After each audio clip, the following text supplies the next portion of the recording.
The Milwaukee Bucks bounced back in a big way against the Miami Heat, but can they keep that train rolling against the Cleveland Cavaliers?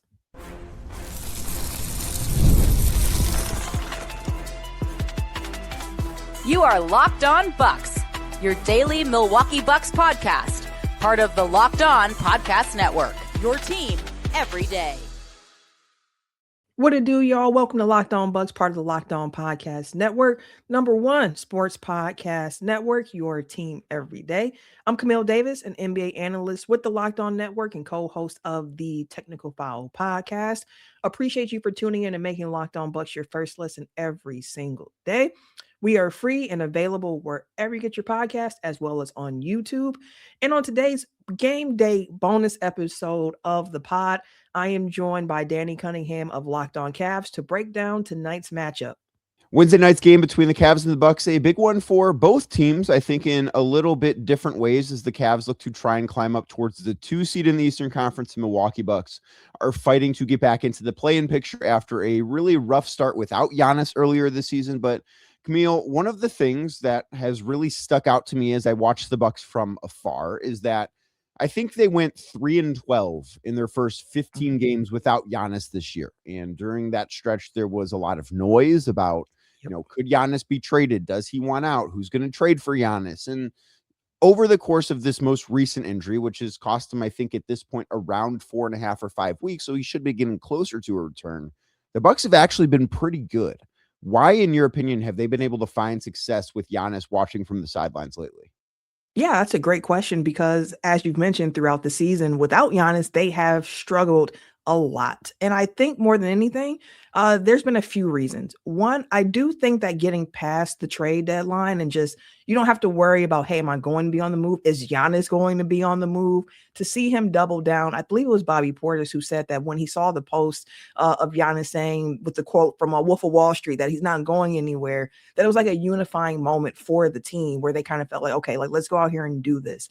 I do think that has a factor in it, but also Darvin Ham mentioned this right before the All-Star break and said that the Bucks are actually starting to put an emphasis on offensive rebounding, which is something that this team has not prioritized throughout the year. Doc Rivers has historically not been a coach to prioritize offensive rebounding, and he's even made jokes earlier in the season like, we're not even good defensive rebounding team. You think we're going to be good offensive rebounding at this point? But rebounding has gotten better for the Bucks, and over the stretch of the last few weeks, they've done a better job of getting second chance opportunities for themselves. Jericho Sims is someone who's been in the rotation, playing a crucial role in that as well. So I think that, plus, guys are just kind of playing a little bit more free. The offense is moving a bit more consistently. Kevin Porter Jr. was instructed to try to make decisions a little bit more quicker. And with that, I think that his play has been outstanding over the last few weeks in particular. Even if he doesn't have the scoring nights, he is being very active in getting his teammates involved. A career year for him when it comes to the assist. So I think it's just a lot of little things working, and they had a great schedule of opponents to go against to kind of help tide that. But I said it before, this is a Bucks team that has struggled in those same situations earlier in the year. So I do think steps are being taken in the right direction for this squad. Plus, getting a certified bucket like Cam Thomas to come off your bench does help in those nights where he's able to really spark that unit. And Ousmane Dieng is just now like the new man of intrigue around Bucks fans and Bucks Nation of like, is this finally the small forward the team needs? Although his playing time has been a bit sporadic and erratic at times so far. Yeah, I thought the Dieng pickup was a really interesting one, just because you don't know if he's good or not because they didn't have minutes for him on an Oklahoma City roster that has so much talent. Like, there wasn't a way for him to realistically crack the rotation. I thought that was a wise move for Milwaukee to try and buy low on a guy that does have a lot of upside. And the offensive rebounding thing is something that I find interesting because historically, like, that's not who the Bucks have been. Under Doc, they've not been an offensive rebounding team.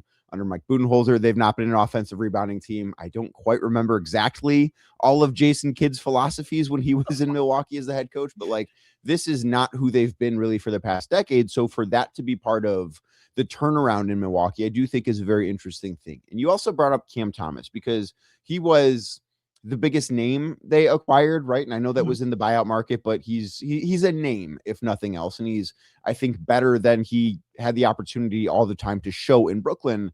What have the early returns on him been like in Milwaukee? He's been as advertised. He came into the locker room and told his teammates, "I'm a bucket." And ever since that, like we have seen the various ways that he is a bucket.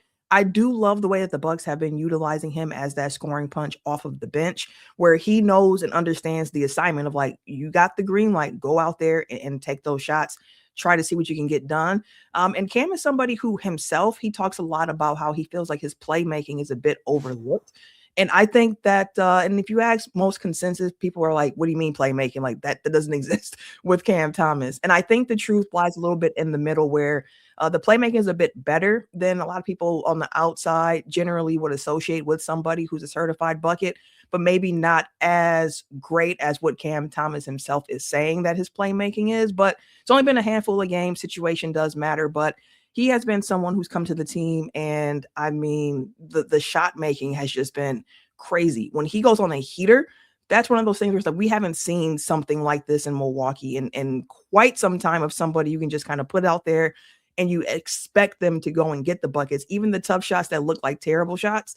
For someone like Cam, who's like, well, I can make these. Like, there's no shot that he feels he cannot make.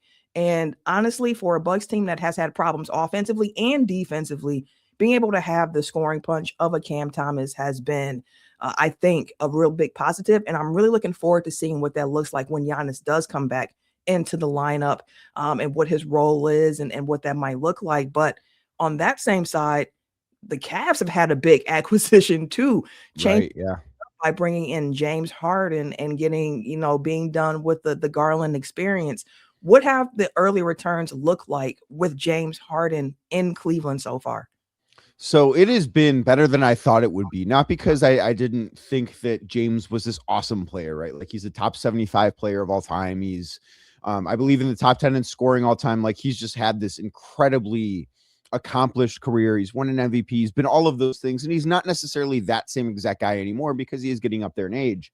But the thing, Camille, to me, that has been so impressive has been the playmaking from him. Like I think of James as the scorer, and you do think of him as this pick and roll maestro, but I do think until you get the opportunity, because I've watched a lot of James Harden throughout the years, whether it's been Houston, Brooklyn, Philly, the Clippers, but when you're not watching it in person frequently, where now I've gone to several Cavs games with Harden in the fold and seen this up close and personal, watching the way that he's able to distribute the basketball and make his teammates better has been something that has really stood out to me. Like Jarrett Allen, who I think is a very talented player. I think a lot of Cavs fans believe is a very talented player, but is also historically been a very inconsistent player. He has gone through a stretch of basketball, and he did not have a great game against the Thunder when the Cavs played on Sunday, and we are recording this prior to the Cavs playing the Knicks on Tuesday night. But Harden has helped Allen become so much more consistent. Like go back and watch the game the Cavs played last Friday where they played the Charlotte Hornets and Jarrett Allen had 26 points and 14 rebounds. And it's like those types of games are happening far more frequently. And part of it is Evan Mobley has been out too because of a calf injury. And, I, again, recording this before the Knicks game, so we don't know if he's playing on Wednesday night. But James has made guys better and the scoring stuff has been good. It hasn't been great. He hasn't needed it to be great so far. I do think that at a certain time, the Cavs are going to say, hey, James, we need you to go get 35. And I'd like to see him go do that before I'm all the way sold on things. But Camille, the early returns have been pretty strong. Like the Cavs offensively have been elite. Their offensive rating in the games they've played since James has been in Cleveland is around 125. So the fact that they still are trying to figure things out, like they don't know how to play basketball together yet. And they're still the best offense in basketball with this group together. I think that's a really positive sign for this team moving forward. Definitely sounds like one. When the news about Harden was coming up, I was so confused at first. I was like, why would either team do this? But as more time went on, I thought about it. I was like, okay, this is one of those moves that I think actually works out for both parties involved here, where this season, James Harden has been a better player than Darius Garland, and Garland has been injured. So I could see for Cleveland of being like, hey, we just kind of want somebody who we feel is a bit more durable to be on the floor with us this year, somebody who has been playing at a level that's been a little bit higher than what Garland has given us in a year where the Eastern Conference feels so wide open, where it's like we could really make a run to the finals this year if we're able to get things together. And then for the Clippers of being like, okay, well, we're kind of in an area of uncertainty right now of what the future looks like, but we know we want to build towards that. So if we can exchange, our point guard for a guy who's 10 years younger, albeit with some injury concerns, like let's see where we can go with this. So I think ultimately for both sides, that's one of those moves that is going to work out for both parties involved. While I mentioned that this is something I think that can be beneficial to both teams, let's take a closer look at how it affects the Cavaliers ahead of the matchup between the Bucks and the Cavs tonight, right after this. Have you ever wanted to experience the NBA Finals live and in person? Well, FanDuel is giving you the chance to turn that dream into reality with their NBA sweepstakes. Here's how it works. Use your profit boost on any NBA future, and you will automatically be entered for a shot to win an NBA Finals trip for two. That's right. You will win flights. You'll get tickets. You'll get the entire experience. So if you've already been looking at the board and thinking about which team can make a deep run, this is the perfect time to lock it in, because not only can you cash your pick, but it can also send you to the NBA Finals free. So visit FanDuel.com to get started. Use your profit boost on an NBA future and get entered for your chance to win a trip to the NBA Finals. Play your game with FanDuel, the official sports betting partner of the NBA, and please gamble responsibly. This episode is also brought to you by Indeed, because workplace chaos, deadlines stacking up, inboxes overflowing, and then the one position you have to fill still sitting open. When the pressure is on and you need the right hire, this is a job for sponsored jobs. Indeed Sponsored Jobs helps you reach people who actually fit what you're looking for: skills, experience, location. So you're not just hoping the right candidate stumbles across your post. And here's a stat that says it all. In the minute I've been talking to you, companies like yours made 27 hires on Indeed, according to Indeed data worldwide. So if you're hiring, spend less time searching and more time interviewing candidates who check all your boxes with Indeed Sponsored Jobs. Spend less time searching and more time actually interviewing candidates who check all your boxes. Less stress, less time, more results. When you get the right person to cut through the chaos, this is a job for Indeed Sponsored Jobs. And listeners of this show, you will get a $75 sponsored job credit to help get your job the premium status it deserves at Indeed.com/podcast. Head over to Indeed.com/podcast right now and support our show by saying you heard about Indeed on this podcast. Indeed.com/podcast. Terms and conditions apply. Need to hire? This is a job for Indeed Sponsored Jobs. Yeah, and I do think too, from a Cavs perspective, because I think it's a very good move from a Clippers perspective. Like, they needed to get younger.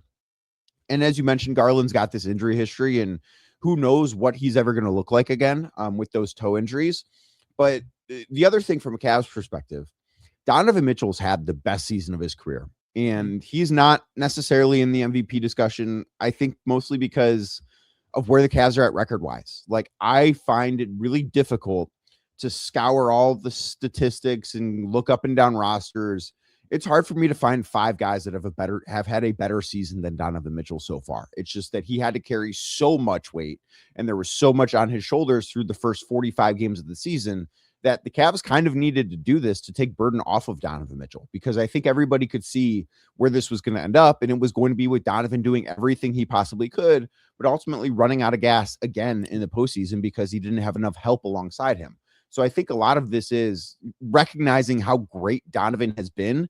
And this was really because I think when the Cavs made the trade for Donovan, so many years ago at this point, the idea was that when they became a true championship contender, Donovan would actually be the second best player behind Evan Mobley.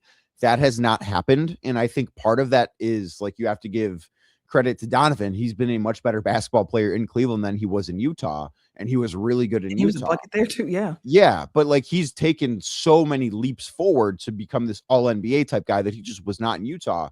I think that this move was kind of a truly giving him the keys to the franchise and saying, this is your team. Like, we're not waiting on Evan Mobley. We're not waiting on Darius Garland anymore. This is your team. We are going all in to winning a championship with you as the best player in a way that I don't think that the other core necessarily was. I think that's a really fair assessment of that situation. We're talking about Donovan Mitchell, and to flip that back to the Bucks, I think that's part of why Bucks fans over the last few weeks, outside of the Toronto beatdown that happened, and as you mentioned, we are recording this early, so the Bucks are yet to play the Miami Heat, and I think that their response in that game will say a lot about what we've seen over the last few weeks. But I think part of the reason for so much optimism is that the Bucks have been doing this without Giannis, and it's like, but hey, he's in the horizon. He's going to be back soon. Now, how soon is soon at this point? We don't know. During the All-Star break, Giannis made mention of the fact that, he's feeling really good. He feels like he can go play right now, but there are still some steps he has to take. And we did learn after the Toronto game that he has taken some of those steps. He has been playing some 3v3 and some 4v4 basketball, which is a step on the road to recovery. Still has to play the 5v5 basketball, so kind of scouring to see when that happens. But once he does that, and it seems like as if, everything is fine with the recovery from that, he'll be able to go on and hit the floor. And from that point back, when you are able to add the 2-time MVP back into this roster, that is showing that, hey, you might actually have some young guys who could play some roles for this team around Giannis. It gets you excited of like, hey, well, what can this look like? And that comes on the heels of a season where we all know this 2026 draft class is going to be one for the Bucks. And there are a lot of Bucks fans who are like, all right, well, let's just tank. But after getting those victories and just feeling that feeling, a lot of Bucks fans have just kind of been like, you know what, forget it. We're all in. If we're going to chase the play-in this year, we're going to chase the play-in. Let's just do what we want. Giannis back on the floor. Let's see what this looks like. And more so for an eye for next year of like, how many of these guys on the current roster do we think could be part of that core to build with Giannis going forward?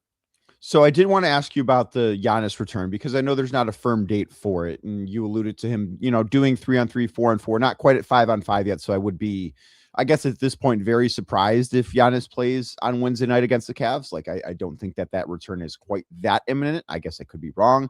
But as I pull up Milwaukee's schedule and as I pull up the NBA standings, where they are currently, as we record this, a game and a half behind Charlotte for 10th in the play-in race, and the Bucks have a difficult schedule coming up. Like, it's the Cavs on Wednesday, the Knicks on Friday, the Bulls kind of stink on Sunday, but then a back-to-back on Monday where they take on the Boston Celtics too. At what point do you think Giannis needs to be back by for this Bucks team to make a realistic run and try and get into the play-in? Because I look at this, and you and I were talking about this before we started recording. I look at this and say, yeah, they're a game and a half behind Charlotte. I think Charlotte's actually like really good. I don't see a world in which the Hornets miss the play-in. I look at this as the Bucks need to catch the Atlanta Hawks, who they're 2 games behind. So how much time do you think Giannis needs back on the floor for that to be a realistic thing? That's a great question. That's a really great question.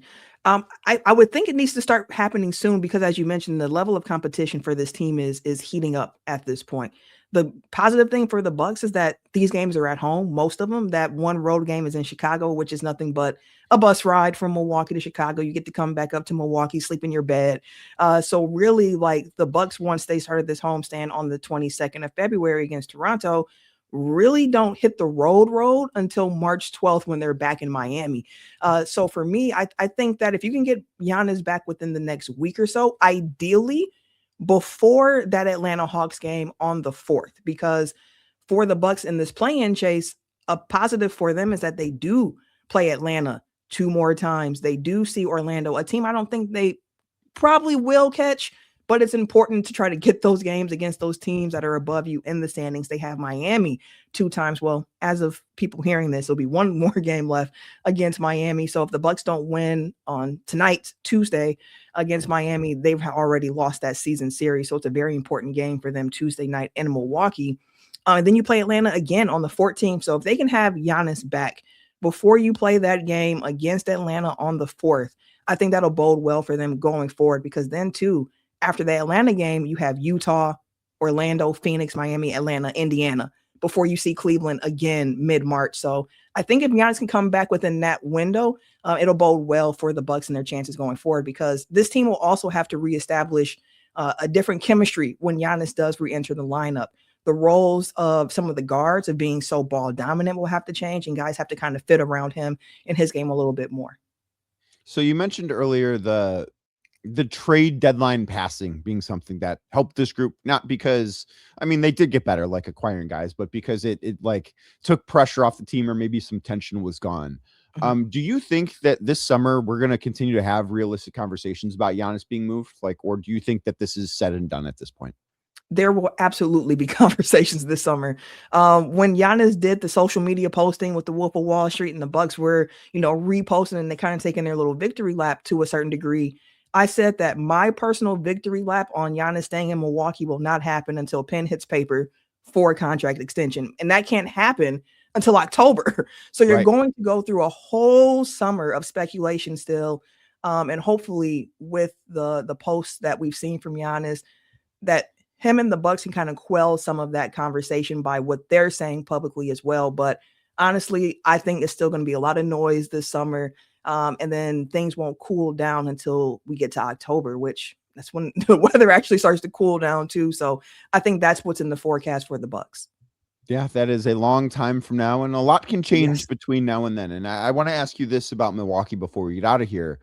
Do you think, because like they're not making the top 6 like that, I think it's fair to say is too far away in the standings.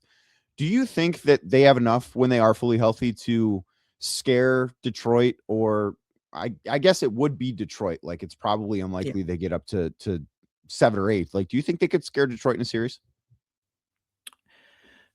I do. Detroit and Milwaukee is an interesting dynamic, as you know, all in the division, as you know, with the Cavaliers being there too. But Giannis against Detroit has been a problem for quite some times, even with Isaiah Stewart, even with Jalen Duren. Giannis is a mismatch problem for a lot of teams. And I think that the Bucks will be up for that fight. But my concern, if we do get a Bucks Pistons series, is that the Pistons are such a physical team. And the Bucks have a lot of guys on the roster that can lose composure at times. Like Bobby Portis has been a fan favorite for years, but we know what Bobby Portis can be like if he starts to get too riled up. Like we saw it, I think it was against the Thunder, where someone just had to catch a receipt because he didn't like how he was treated on the other end of the floor. You have Kevin Porter. We have a lot of guys on the team who are just like, hey, we ain't here for this. So if you're trying to bring it to us, we're going to come to it. But I wouldn't want that to distract them from their actual game. And Detroit feels like the perfect team to try to lull somebody into what they want to do, get you off your game, and go from there. But I think it would be a really tough fought battle. And if the Bucks were able to win that series, it would be a true upset, because I think Detroit should be favored in that series against the Bucks. But I think the Bucks would at least make it competitive. And you'd have some moments in that series where you're like, dang, this is going to be something to keep an eye on in seasons to come whenever you see Milwaukee play Detroit. Yeah, I think that Detroit would win that series, but anytime the underdog also has the best player in the series, and Giannis's health obviously matters a ton for anything that the Bucks are going to do of consequence. But anytime they have Giannis, I think they at least have a small puncher's chance, if nothing else. But Camille, this was a lot of fun. We'll have to do this again next time the Cavs take on the Bucks. I believe in mid-March it is. Yeah, I think 17th, I believe, if memory serves me right from just looking at the schedule. Yes. So we will have to do that. And if you want more on the Milwaukee Bucks, make sure you head on over to Locked On Bucks, like this video there, subscribe, click the notification bell. If you want more about the Cleveland Cavaliers, give me a like over at Locked On Cavs, hit that notification bell, and make sure you're subscribed to both of these shows wherever you are listening to your podcast. And we will be back tomorrow talking about our respective teams.